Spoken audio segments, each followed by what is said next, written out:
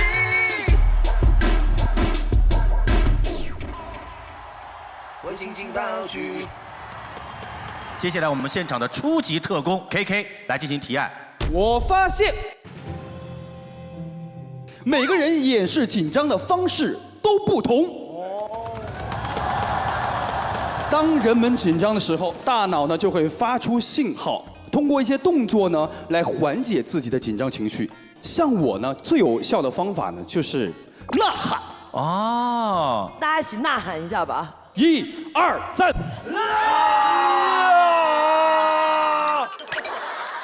雪芙，你紧张的时候你会怎么办？笑啊。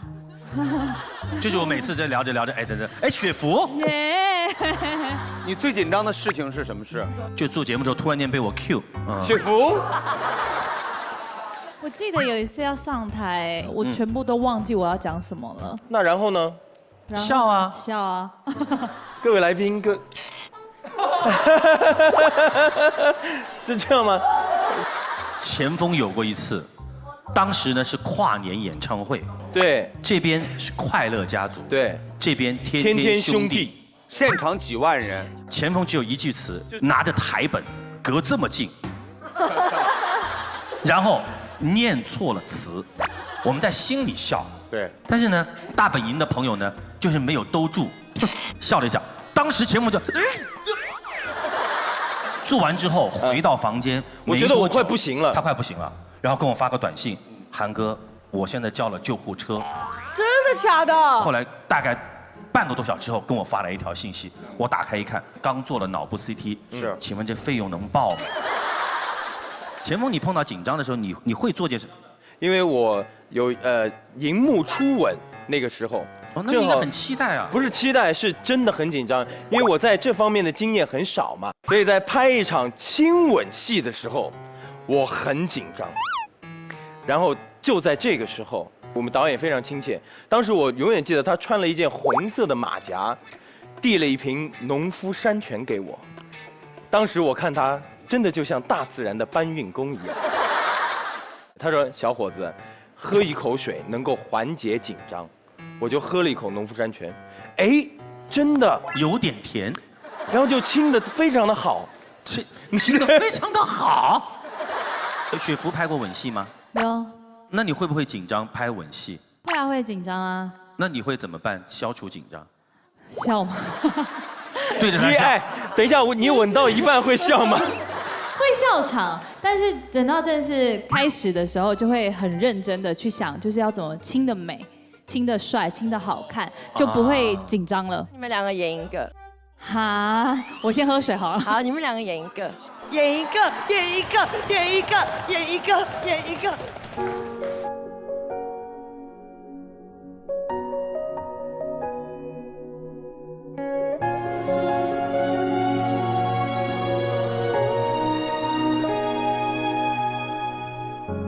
找不到。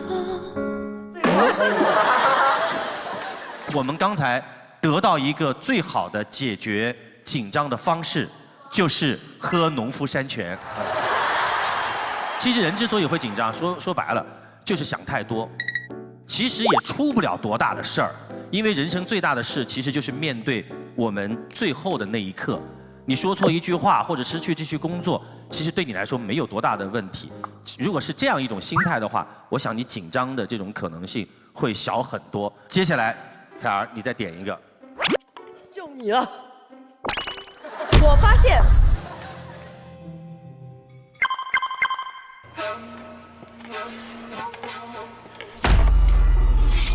青阳秀再次被砍掉，你们到现在还不好好反省？可是看视频，怎么能有刚洗完头的清爽，长效的樱花香，和没有头屑的感觉呢？我不管，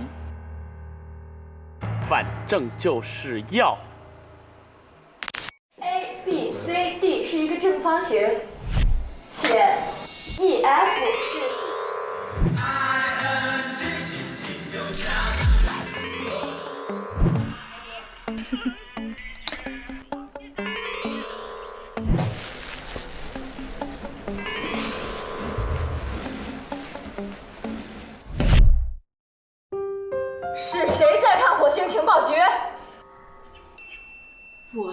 到樱花味儿了。马上登录天猫，搜索青扬樱花沁霜洗发水购买吧。本局会议由青扬冠名播出，青扬去屑洗发水无懈可击，无需隐藏。灵感源自螺丝起子酒的 Real 5度本味。大自然的搬运工，农夫山泉天然水倡导健康饮水。发现花朵美肌奥秘，韩国梦妆气垫 BB 一拍即亮。快到地球和火星都无边界的 vivo X Play 5智能手机。酒店、机票、旅游，携程在手，说走就走。统一老坛酸菜牛肉面，真正老坛发酵，这酸爽才正宗。感谢赞助商对火星情报局的大力支持。我发现，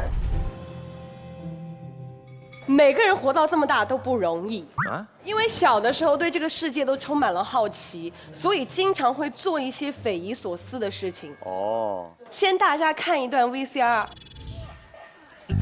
哇！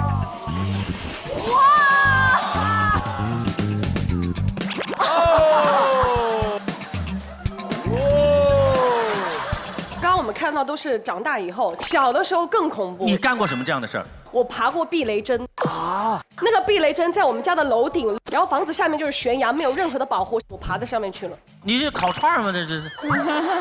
然后还有一个，其实我到现在回想一下，如果稍有一些闪失的话，我就没了。就是我们家住在那个火车桥旁边，很窄，就只能过一辆火车，那个下面就是万丈深渊。然后我小时候就特别爱去那个上面玩，作死啊这人啊！最恐怖的是什么？就是我站在那个火车桥上，突然我听到那个火车声响了。好，然后我就看到火车，大概有100多米的时候，我说，我站在这边好像不太安全我就我就跳过去，然后说，我还是过去好，然后我就又过来，然后你知道吗？我爸就看到那个火车离我只有100米远的地方。然后他又想叫我，又不敢叫我，因为如果一旦叫我的话，我一站在那儿回头，那嘣就撞到了，好恐怖！我现在想起来，万一我真的绊了一下，我就没命了。真的，小时候啊，他对这种危险没有意识的。对，没有意识。我读小学的时候，在学校里面，突然间有一天，大家围着说：“你如果敢从2楼跳下来，我们全班的同学跪在你的面前叫你师傅。”我想这算什么呀？走到2楼，爬过栏杆，哟，这么高！下面就你不敢跳啊，不敢跳什么的。那个时候就觉得，男人嘛不得不跳，书包，啪往下一扔，心一横，红领巾，把它幻想成领带，一纵身，啪跳下去，而且，梆就这么落下去了，就这么死站着，然后说。跪下叫师傅，他们咵一跑，我刚一觉，砰，自己就跪在地上，这里粉碎性骨折这个地方。哇！你知道我小时候就这样学游泳，那会儿不像现在有游泳馆，就是那大野池子。对。然后我还带着我那个表姐，他们家那个小孩俩人去了，他还看着我，我就一口气憋，呱一下。我告诉你，不会游泳的人这喊救命啊，不可能，不会头是出不来的。我就在里面我就想完了，我要死了。那个孩子才傻呢，看着我的死亡，他在鼓掌，你知道吗？他以为我在里面游得特好呢，你知道吧？就刚好过了一个农村的孩子，也就18、19岁，他跳下去，有一个人在水里摸我，终于把我摸出来以后，还吐，然后跟他说谢谢。这时候有过路的大人就发现了，说这出这么大的事儿，赶紧回家跟我爸说，一顿暴打，绝对就打一会儿，我妈说不行，赶紧回去找那个救命恩人人救了咱的命。带回去人也没了，无名英雄。你知道我还有一个朋友特别奇怪，那小孩小的时候，他妈特别皮他特别皮，不是他妈嫌他捣蛋，你再捣乱我打你了，他说你打，他妈刚啪一给他一颗稀饭，哪儿吃？他说你再打我还吃，他妈刚一打他，又一口，你吃到吐泡泡，妈妈就不打你了。我记得我上小学的时候，上学那条路上，我看到那个水沟里有一条蛇，然后我就捡了一根那个棍子，然后我就挑，就硬是把它挑起来了。挑出来之后呢，本能反应就是要抓尾巴，我抓了之后就把它拎起来。它是蛇头是真的可以升上来的，对，它是可以上来的。但它快要升上来的时候，我赶快甩它。对，还有蜘蛛也是。然后我有一次也是在地上看到一只蜘蛛，我就很好奇它到底会不会咬人，我就把手就是这样放在地上。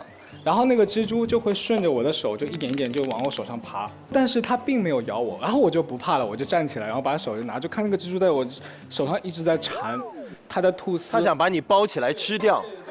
因为当时我的手是真的是有一点点的麻痹的啊，所以我就知道啊，原来这个蜘蛛丝可能是带一点点像麻醉一样的毒的东西，然后我就把它拿一个那个装牙签的盒子，我把它放在那里面养起来了。你看看你身后长大的那只蜘蛛，在这儿。小时候还看见小孩玩那种独轮车，找一个下坡，朋友一推，很迅速的冲下去，根本不考虑下面有什么或者有没有汽车过。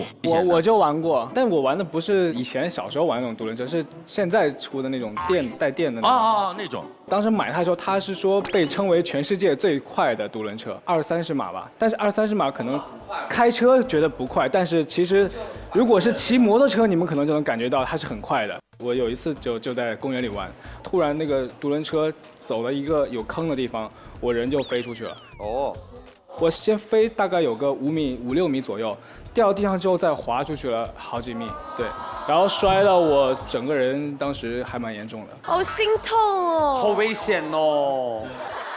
很有意思的就是有一个你看看背后那个独轮车，哦，对，就这个吗？对，就这种。当时我记得我摔倒在地上之后呢，他们并没有一个人上来把我拉起来，他们都是在拿手机拍照。就看笑话，大家都还在。对，就是可能觉得，哎，你看让你玩这种东西啊，哎，摔了吧，拍个照，就这样。你这个你会吗？会啊。来一个，就必须得来一个。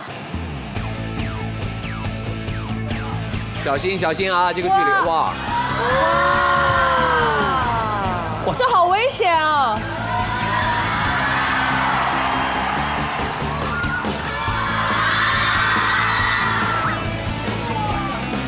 哇！我觉得这个好难。前锋你会吗？我不会。试一个。我们玩过，我们都玩过的。你身体往前还是往前？身体往前还是往前？你能把我们放开吗？放手！我的也是有一个朋友，就是看足球比赛，就说一个球员，然后另外一个球员用膝盖顶了一下他的裆部，然后这个人呢就晕过去了以后是判了一个点球。我的一个小伙伴就说这个肯定是假摔，顶一下裆部怎么可能至于晕过去吗？对啊，然后我们就说当然至于晕过去啊。他说我不信，来我们来试一下，要不？踢之前还说，哎，要不要饶你一下，用小一点的力啊？不用，最大的力使过来，然后助跑，当一脚，直接晕过去，口吐白沫。后来就真的送了医院，医生就说你这个有可能以后就绝后了，然后扎针灸，把它扎好了，激活了。维维，你有没有干过这种小时候的这种？就是我小的时候差一点，就因为我干这件事真的成为娘娘腔了。那个时候家里有卖那种遥控器是万能的，谁家电视都有遥控的。然后我就隔着窗户遥控咱家对面窗户台电视，有一个人摇啊摇，摇啊摇，摇啊摇，这会儿给摇急眼了。后来人家就发现了哈，是我摇的，跟我妈讲了。然后我妈回来就要削我，然后当时给我吓坏，我就跑屋里，啪就把门锁上了。一紧张我就有尿。这时候我就想说，我要在这屋里哪个地方尿哪个地方，我要找个封的最隐蔽的地方，然后我找到了一个录音机，然后我刚还没有1-2秒，一阵黑烟就起来了，给我吓坏了，我一下就憋回来了，然后我就啪一下离了1米远，后来那个尿还从那个录音机里还流出来了，一点也不密封。我记得我有一次上高中的时候，我买了一个微波炉。那个时候很多人家里都会带那个铝的饭盒，然后我就把那个菜放在那个饭盒里放进去热2分钟，然后我就去客厅坐着。过了一会儿我就听到那个滋电流声，然后我就跑去看那个微波炉，电流的那个像闪电一样那种电流滋在发光的。当时是看了之后，我就一直内心在纠结，到底是拿手机拍照呢，还是打电话叫朋友来一起看呢？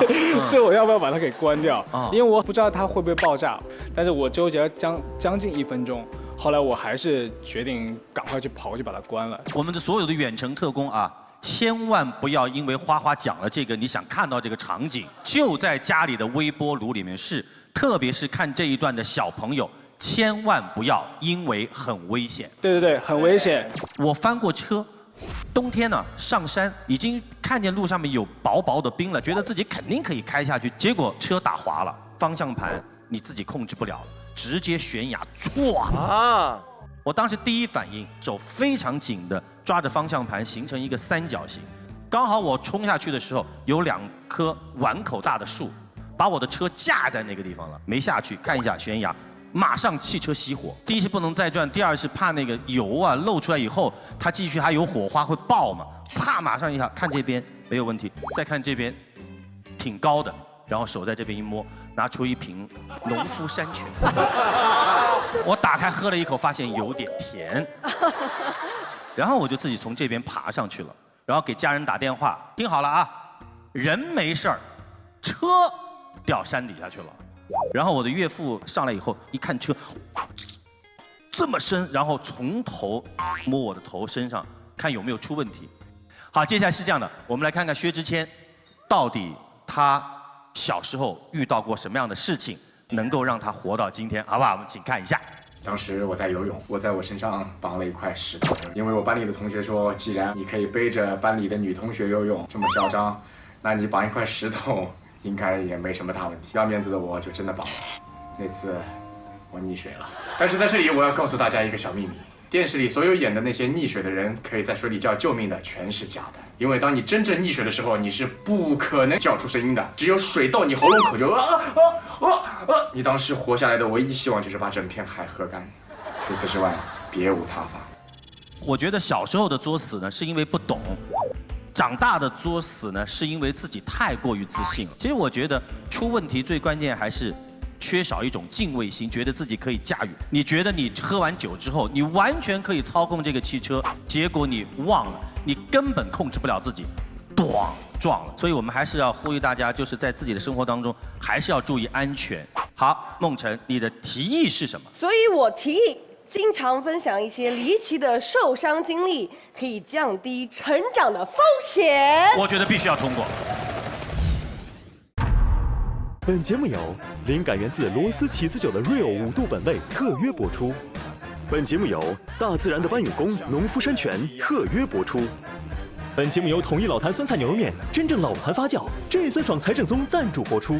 本局会议由青阳冠名播出，青阳去屑洗发水无懈可击，无需隐藏。大自然的搬运工农夫山泉天然水倡导健康饮水，灵感源自螺丝起子酒的 Real 5度本味。按照我们的惯例，每次会议我们都会评选出我们今天的最佳王牌特工，那到底会是谁呢？2位副局长给我一点建议。好的，彩儿姐先。我不行啊，因为我今天有参与。哦，他有，对对对，所以他有参与。我最好。那我也选彩儿姐。哎呦，讨厌啦！但我觉得远来是客，对不对？可爱的花花要开演唱会，年龄又最小。哎呦，小弟弟。而且又有特异功能，叫我们停我们就得停。哇！所以我觉得今天的王牌特工我们就是华晨宇。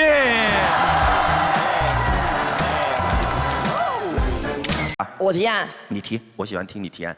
我以为你说你喜欢我。不可以吗？你点谁？我点你最喜欢的我。现在副局长可以这样了吗？副局长哪有自己点自己的？怎么能点自己？那我们高级特工怎么办？对，我们这么多高级特工，我就是点自己，怎么了？那你倒是点呀，你点呀。哇，今天彩儿姐不得了，怎么呢？胸前写了一个大字，这是一件诚实的衣服。前锋，你变了。好，彩儿，你来提案。我发现，每一个人都幻想过自己拥有超能力。的确，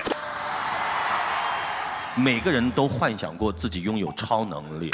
我希望我有一个高于正常人10倍的超能力。哎呀，这怎么说呢？比如说正常人，跑100米大概是9秒多，我就希望我是它的1/10，那就0.1秒。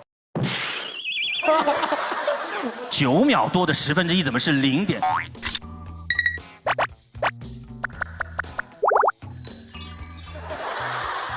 将近1秒嘛，歘，就1秒就100米。正常人的弹跳1米多吧，我就希望我这么一蹦就10几米。那你老的也快10倍啊！但是寿命也是正常人的10几倍。有一种动物能活1000。